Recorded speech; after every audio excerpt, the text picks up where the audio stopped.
All right. Welcome to some goodies on a solo episode of Inappropriate Earl. I've been getting a lot of tweets and messages asking me to do a review of Summerslam and, of course, Monday Night Raw, which was packed full of surprises. I think you know which surprise that I was most excited about. But and if you hear a squeaky toy in the background, that's my dog Lois. She's fired up right now. But we'll do a brief SummerSlam review. Their annual, one of their biggest pay-per-views, I think, is Survivor Series, SummerSlam, Royal Rumble, and obviously WrestleMania. I would say those are the probably the two, three or four biggest pay-per-views. And then you've got others that just don't quite hold the cachet, the name brand cachet of those four, like Night of Champions and, Hell in the Cell is good, but, it's not great. But just briefly, my thoughts on SummerSlam. Just a lot of bad finishes, man. And, when one of the best matches involves some dude on a show I don't watch, that's not a good sign, When you have a non-wrestler be one of the most talked about parts of the whole pay-per-view, that's just Vince, Triple H, Stephanie. That's not good. Started out pretty good, Sheamus and Randy Orton, good opener, although I think the crowd really was still excited from the NXT card that took place the night before. And I'm not sure if the WWE should do that. You've got NXT, which is like the hot new brand, full of young and hungry guys and girls trying to make it to WWE. So it's a very good product, to be honest with you. I know that I shit on the WWE a lot for their main card product because it's awful for the most part. Certainly some good things on it, but by and large, it's just not good. And I think that is directly one of the reasons is, frankly, they have no competition. You can have Jon Stewart, do a run-in, and it's just like, well, you don't like it, don't watch it. Which sucks because back in the day you could, all right, well, if I don't like the WWE product, guess what? I'm going to watch WCW. But Vince and the crew were smart. They basically bought out all their competition. TNA's not, really, it's not really worth buying. I don't think they care. Although they certainly did just buy one of their stars, Samoa Joe, who's in NXT now. Probably be on the WWE roster someday soon. But, when you have one of your biggest pay-per-view cards and there's a lot of, so-so matches on it, and it's not good. SummerSlam should be one of your best cards of the year outside of maybe WrestleMania. But it was not. So, Orton and Sheamus did about as good as they could. I'm not a big Sheamus fan for some reason. And I love Randy Orton. So I don't like seeing Randy Orton do the job to Sheamus, but I guess it shows he's a company guy. Because I'm assuming he has enough clout to say, I don't think so. So good for Randy Orton. I thought Randy Orton should have been the first guy Sting fought. But, we'll talk about Sting later. And then fight number 2 was the New Day, Big E, and Kofi Kingston with Xavier Woods. They went up against the primetime players, Darren Young, Titus O'Neil, the Lucha Dragons, Kalisto and Sin Cara, and Los Matadors with Fernando and El Torito. New Day won. Good match. All those guys are good wrestlers, but I don't know. I mean, New Day is really known more for their dance moves than they're kind of like Rikishi. You know, I don't think you can name their finisher, name any of their big moves. But I mean, I guess the tag team division is pretty strong, and certainly with the seemingly the next night on Monday Night Raw, the addition of the Dudleys, you know, could get better. But Dudleys are a little long in the tooth, to say the least, if not less.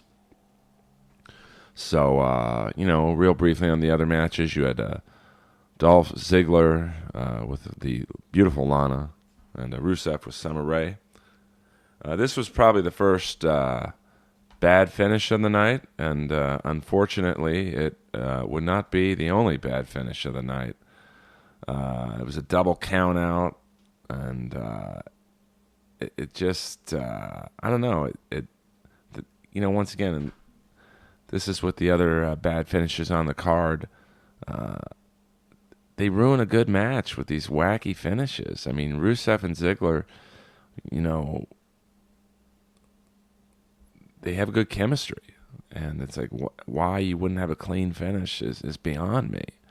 I mean, I guess with these crazy, wonky double count out finishes, you extend the feud, but, you could just have one guy win when the next guy wins and, go back and forth, and then it culminates at like WrestleMania or something. I mean, Dolph Ziggler's an amazing worker, and Rusev, for a big guy, is really good. And, of course, they both have hot managers, I mean, Lana's stunning, and Summer Rae is beautiful. But, it just kind of left me limp, so to speak. Pardon the pun, because Lana or Summer Rae, I have a feeling, don't leave too many guys limp. And then here's the match that just, I don't know, kind of a wacky tag team match with Stephen Arneel, the actor, and Neville, who's quite talented, defeat Stardust and King Barrett. That's got to make Stardust and King Barrett feel good that they're doing the job to an actor who was pretty good, to be honest with you. But once again, it's like if you put a wrestler in a movie and he's the best actor, that's not good for the movie. So when you put a actor in a wrestling ring and he does some of the better spots, that can't be too good for your product. And especially you have two really good wrestlers in Stardust and King Barrett, Wade Barrett, do the job. But, hey, I don't think I could ever be hired. I think I would be fired by the WWE in 2 seconds, because I would be like, this doesn't really make sense. So, I'm sorry, Vince. But, I just think that, I don't know. I mean, I don't watch the show The Arrow, so, what the hell do I know? And then, we've got Ryback defeating The Big Show and The Miz. And Ryback seems to go back and forth with these pushes, and, it seems like sometimes they try and make him be like the new Goldberg, and, just for whatever reason, it doesn't happen. I mean, I know he had the severe staph infection, but what I liked about this match was it was brief. It was very quick, under 5-minute match, and I think the WWE just doesn't know what to do with the Big Show. He's kind of like the new Mark Henry. It's like he's been around a while. He's a big guy. He's actually really talented. I mean, I've got a tape from him back in the day where he does a moonsault off the top rope in Japan. It's like, this guy's talented, but he's put on quite a bit of weight last couple of years, so his mobility is limited. The Miz is, you can't have, all main carders. He's a good mid-carder, kind of plays the cocky bad guy well, but, I just don't think enough people care about him to invest in his character. But you have to have him, he's good for like filling in for Hulk Hogan on, Tough Enough. But, and how the WWE fires Hulk Hogan for being racist, that's probably the most racist company on earth. I would think saying the N-word would get you a promotion there. But that's another podcast, Hulkamania. I guess Hulk Hogan can now spell that with 3 Ks. But, Ryback, defeats Big Show and The Miz. I don't know where he goes from here. And hopefully to, maybe him and Rusev, if Rusev and Ziggler are done. But, who knows? And then we get to the next match, which was Roman Reigns and Dean Ambrose, 2/3 of the Shield, defeating the Wyatt family. And, good match, good spots. All guys are, very, very talented. Some real good spots. And,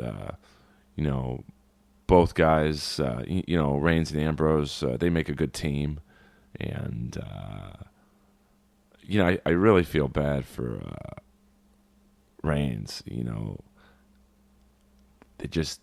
They're trying everything to get him over with the fans, and it's just not happening.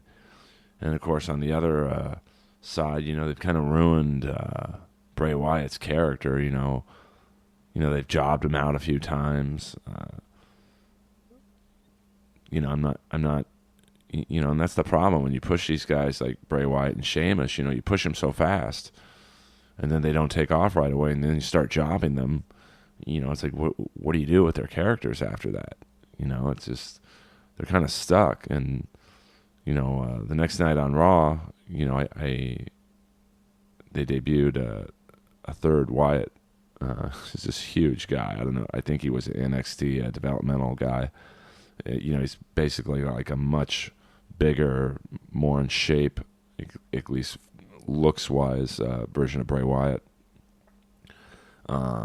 The crowd kind of seemed to get on Reigns' side on Monday night when this guy was just manhandling him. But they gave Reigns and Ambrose the win. And probably in any other, climate, you would have Wyatt and Luke Harper win. But I think they're trying anything to get Reigns over. Ambrose is over. The fans love him. He's kind of like that underdog, like a much, he's a fan favorite. He kind of reminds me of like a much more skilled Sandman. He'll take the hard bumps. He'll do anything. He'll put guys over. But, they're kind of in a pickle with Roman Reigns. He's got the look, clearly. He's a McMahon guy. But, just for whatever reason, the fans don't like him. And, excuse me, guys. Getting over a little bit of a cold here. Let me take a sip of my energy drink. But they kind of continued the feud on Raw the next night. Ambrose and Reigns got manhandled by the new guy in the Wyatt family. So I'm guessing that's either setting up a Shield reunion at some point, or, I know there were rumors of Sting joining forces with Reigns and Ambrose, to combat the third new member. But with what happened the next night, on Monday Night Raw with Sting, it seems like he'll be involved with Seth Rollins. So it's something to keep your eye on.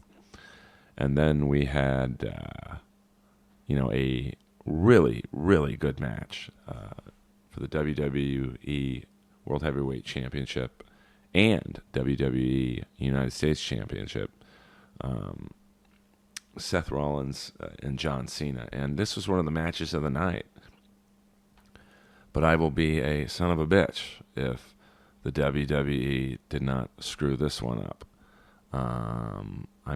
Both guys just putting on a clinic. And, I'm a huge Seth Rollins fan because he plays that cowardly heel so good. He's like the cowardly, cocky heel. And Cena gets a lot of shit for his character, and I've never really gotten behind him, but the guy's a company guy, man. He plays the game, and he sells for other people to put them over. I mean, he lost me, 8 years ago with the wigger, and notice I said wigger shtick. It just I never got behind it. But he's a good worker, man. I mean, just a couple weeks ago on Monday Night Raw, when Seth Rollins kneed him in the face and his nose fucking exploded, and he still wrestled for another 5 minutes with, I've seen a lot of hockey fights and MMA fights. We've got some busted noses, but I don't think I've ever seen a nose injury like this in my life before. I mean, Cena's nose was literally pointing to the left, and he still completed the match and had, I think he had surgery, and the fact that he's 2 weeks later competing at a very high level on a big spot on the card just speaks to John Cena, whether you like him or not.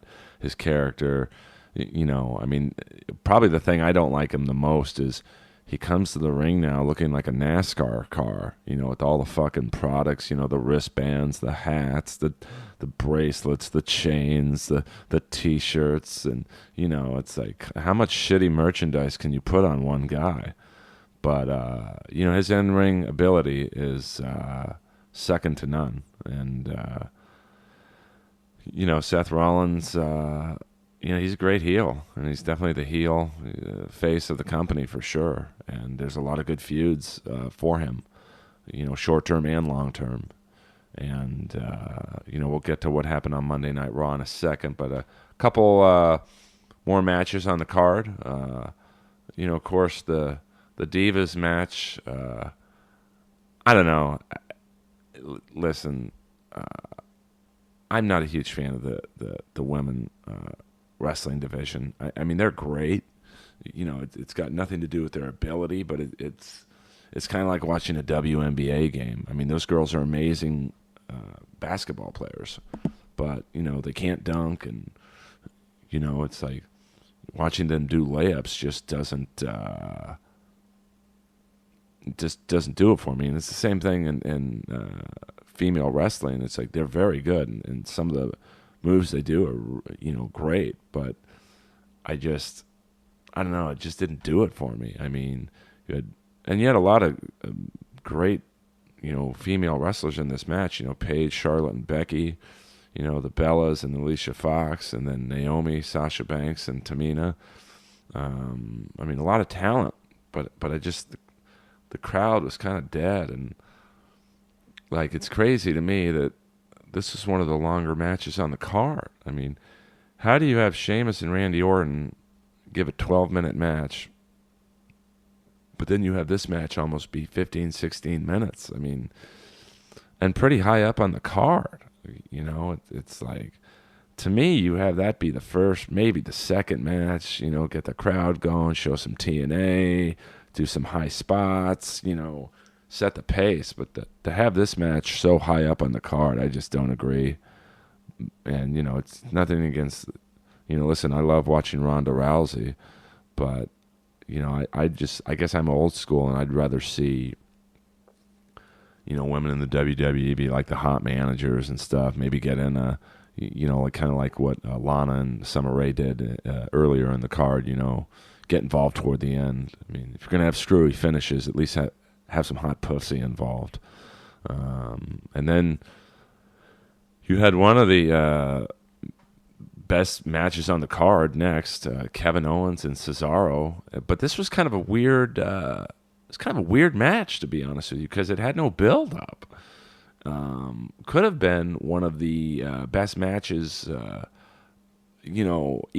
should say, could have been an even better match if there was some kind of story or build up behind it. Especially considering Owens had a great match on the NXT card the night before. So the fact that he could perform at this high level, less than 24 hours later, I think speaks to a lot about Kevin Owens' ability. And he kind of gets shit on for his appearance. He kind of looks like Hugh Morris, but I think he's much more talented, and he's much better on the mic. And Cesaro is one of those guys that, he's got the look. He's a very good worker, but they just quite haven't found that feud for him to get him over completely with the fans. He had a great match at WrestleMania, a tag match, and now they're giving him a singles push, and him and Kevin Owens could have a nice series of matches. Kevin Owens gets the win here, but Cesaro looked so good that he wasn't really hurt too much by the loss, and I could see this building, and it could be this could be a real good WrestleMania match if they play it right. But knowing the WWE, they'll probably have a handicap match with Kevin Owens and Cesaro and fucking Hornswoggle. But hey, what the hell do I know? I'm just a fan who knows nothing. And then you have the final match of the night, which was The Undertaker and Brock Lesnar. And you talk about screwy fucking finishes. First of all, before I get to the, my thoughts on this match, the WWE Network sucks. I would rather pay $20 and get a proper feed. My network feed was choppier than Seal and Robert Davi's face combined, which really sucked.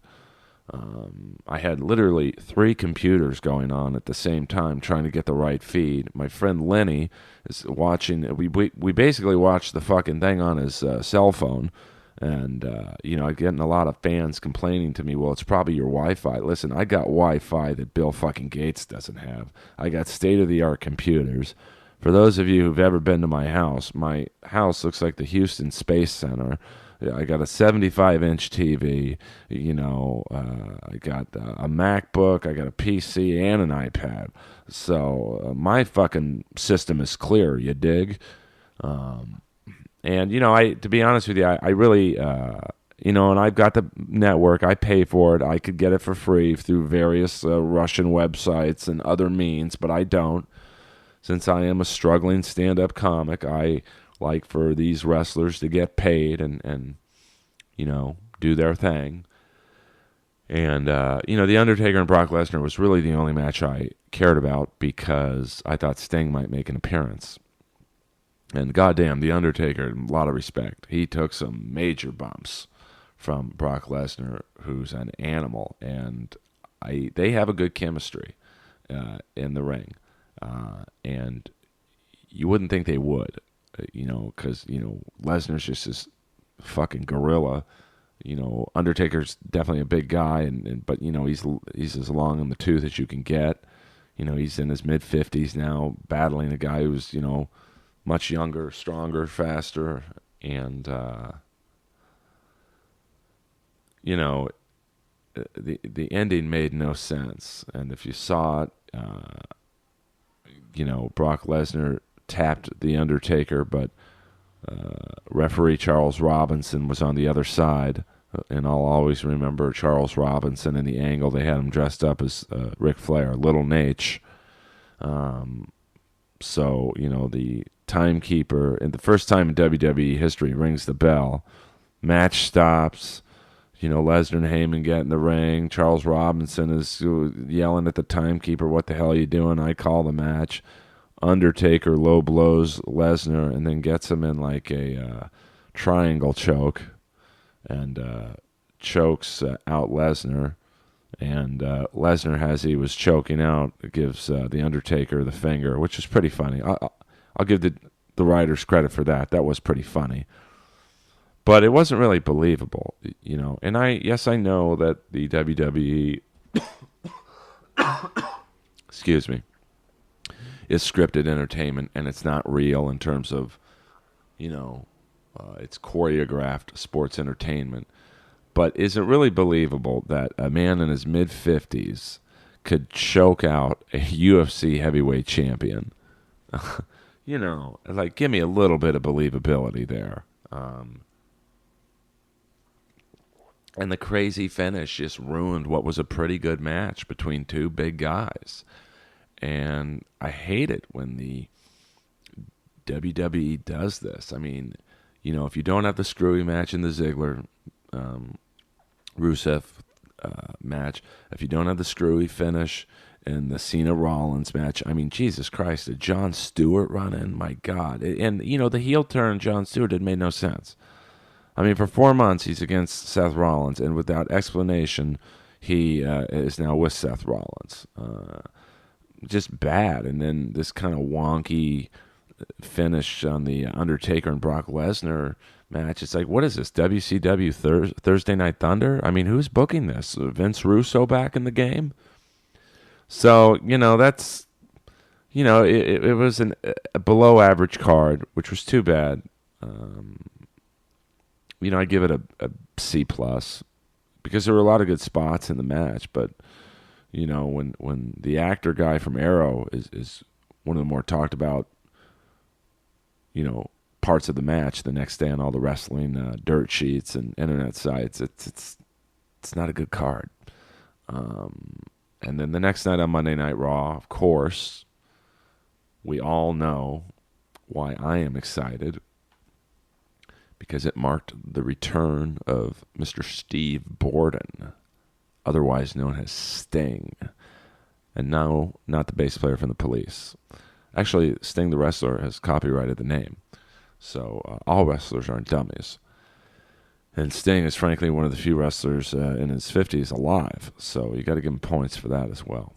But, at the end of Monday Night Raw, Triple H and Stephanie McMahon were giving Seth Rollins a statue, and they had this big box in the middle of the ring, and Seth Rollins is cutting a real good heel speech. I really liked it. I just like Seth Rollins. He's got a great look, and he's good on the mic. I mean, he's got it all, and great wrestling ability. I mean, he is the star of the company for the next decade, but they'll probably bury him too. Trust me on that.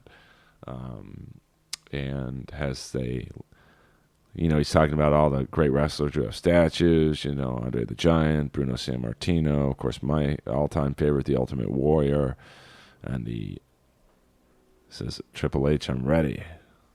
And they lift up the box, and lo and behold, there's the icon Sting with his makeup half off already, which made no fucking sense. I mean, do they not try and bury Sting at every angle? I mean, here the guy, I'm assuming, just had the makeup put on, and I don't know who put the fucking makeup on, whether it was Stevie Wonder, Helen Keller, or the drummer from Def Leppard after an all-night bender on the Booger Sugar. But how the hell do you have a guy who hasn't wrestled, hasn't done anything all night, with half the makeup already coming off? A little bit better of a job covering up the bald spots. I'll give them that. But they got to do something about that hair, man. Just either cut it or plugs or whatever, man. But it ain't working. Maybe he shaves it. Maybe they have a hair versus hair match and he loses and he has to shave it. Please get that middle bald spot. It's like a crop circle. It just like it stands out. And then you've got the the little like, I don't know, Raggedy Ann pigtails almost from the side. It just either shave it, cut it, or get the Win hair system guy in there and have him do some magic. But please, I mean, my God. And then, so apparently now it's Sting and Seth Rollins, which I thought should have been the first match of Sting's career anyway. I mean, there's no way Triple H should have been the first match. And how they bring Sting in, a second time made no fucking sense. I mean, so now, the first time he gets brought in, you have him be the vigilante. He's against the authority. He's taking on Triple H, Stephanie, Seth Rollins, Kane, that whole crew, and the two bodyguard guys.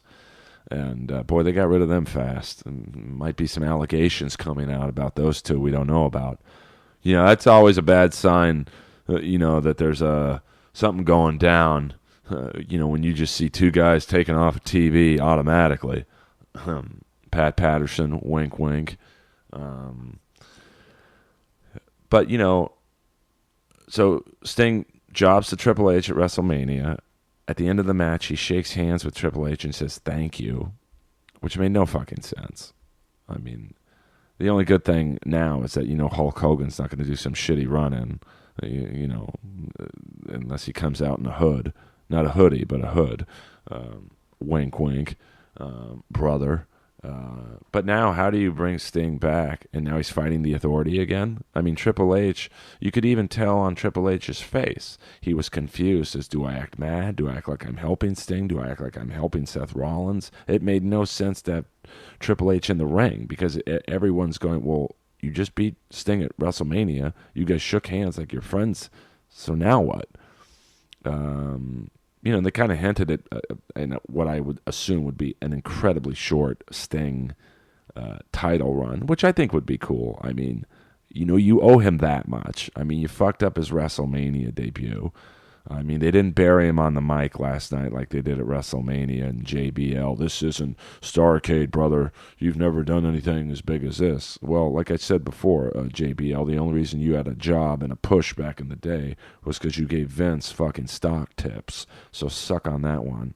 When the highlight of your career is, beating the shit out of the Blue Meanie at the ECW pay-per-view.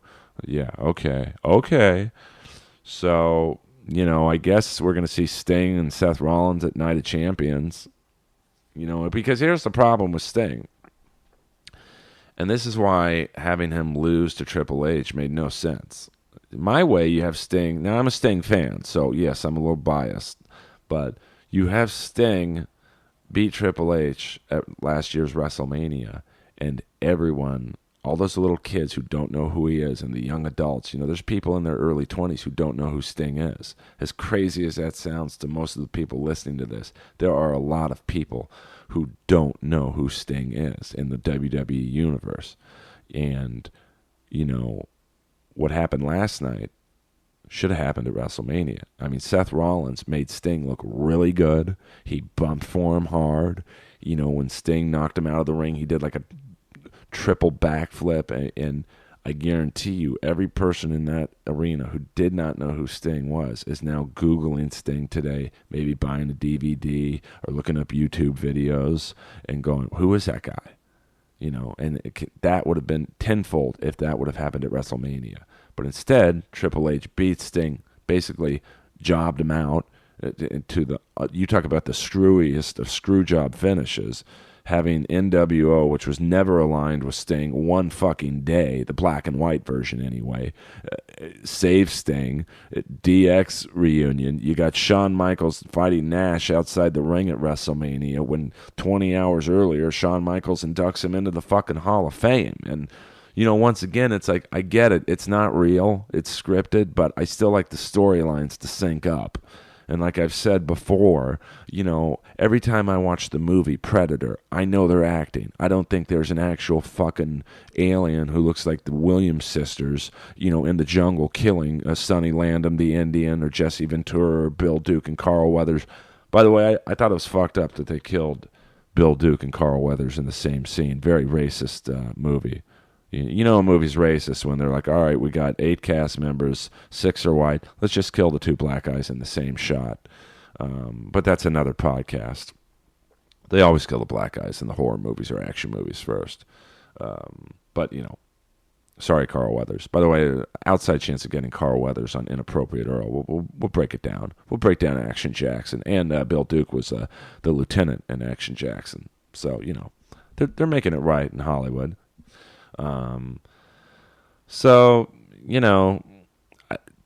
I don't know where they go. I mean, I don't see how you put the strap on Sting for too long of a time.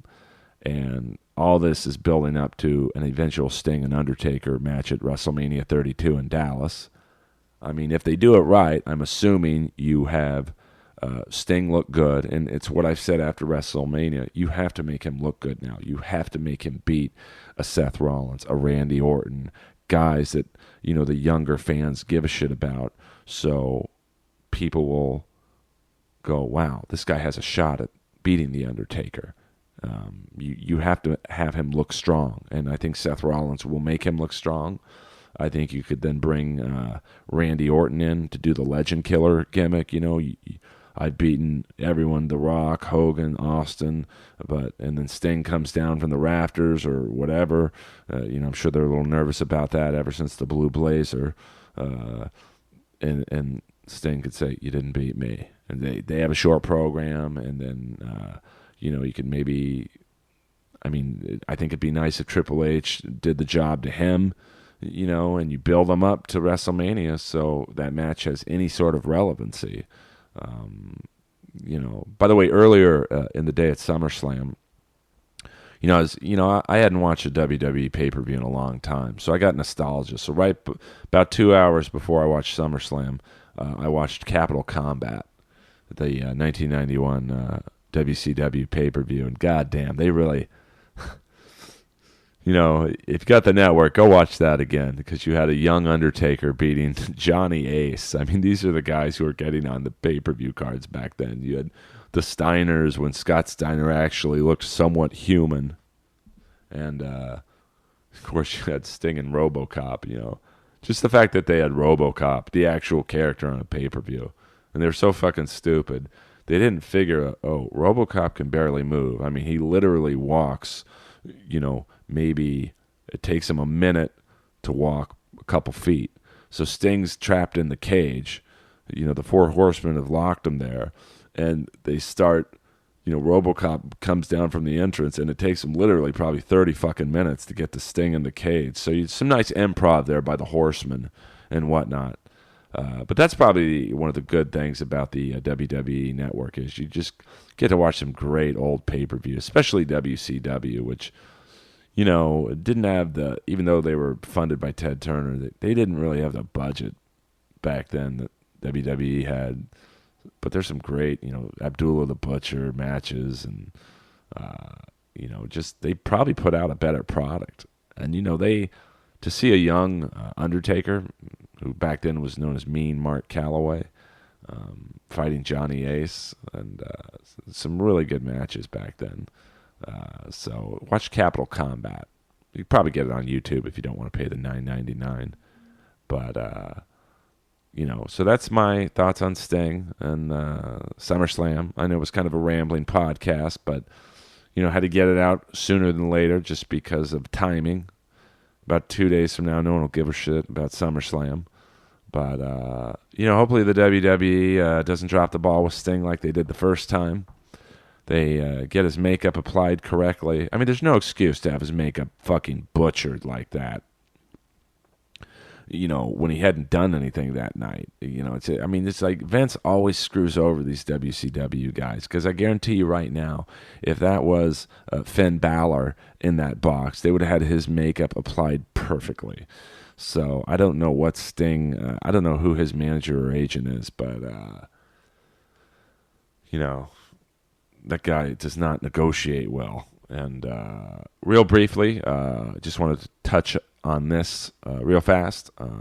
Last Monday, week ago, we had the memorial for Rowdy Roddy Piper at the Comedy Store to a sold-out main room, and it was awesome. I was lucky enough to host it, and Steve Simone, who's a very, very funny L.A. comic, he put it together and made it all happen. And about 10 people spoke, and everyone had great Roddy stories, of course. Some of the people who spoke, Keith David from They Live, told a very funny story about the fight scene in They Live. Chavo Guerrero was awesome, and he told a really funny story about Roddy and his family and a bike race up a hill in Mexico. And,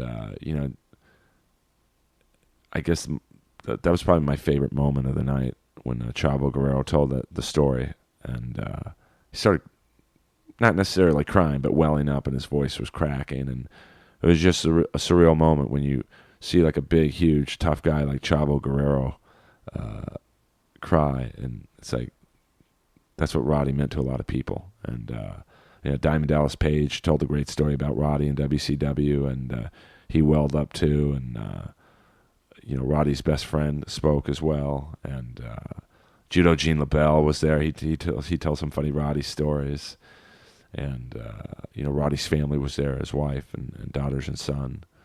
And it was an awesome night. And it was really neat to see some of the people in the crowd there. Boss Rutan was there. UFC heavyweight champ, ex-heavyweight champ Josh Barnett was there. And, to see these very, very tough guys welling up was a surreal moment, because you just, that's how much Roddy meant to everybody. And, it was an honor to get to do Roddy's podcast with him. And, I know he was looking down at all of us crying, going, I get the last laugh. And his daughter gave a great closing speech with his whole family up there. So I don't know if there'll ever be footage released from this, because I think the family taped it just for themselves and the grandkids. But it was an awesome moment at the Comedy Store, and we sent Roddy out in style. So, Roddy, we all miss you and love you. And I know you were getting a big laugh when Sting came out of the box last night, looking down at me in my underwear, almost crying. I was so happy they brought him back. So I love you, Roddy, and thank you guys for listening. And I hope you enjoy this podcast. Chavo Guerrero actually coming on Inappropriate Earl tomorrow night. So I can't wait to do that. Mondo Guerrero was at the Piper Memorial as well. So that was pretty neat, because I remember watching him as a kid. And he looks great. So watch out for the Chavo Guerrero episode coming either late this week or early next week. And as always, thank you very much for the reviews on iTunes and the retweets and favorites on Twitter. If you haven't done so already, I would love it if you reviewed the podcast on iTunes, or left a comment on SoundCloud, because it helps with the numbers. And I hope you guys enjoy the podcast. I enjoy doing them, and I do it for you guys. And the more popular we can make it, the better guest I can get for you. So I'll see you guys soon. Inappropriate Earl on iTunes and SoundCloud. We'll be back.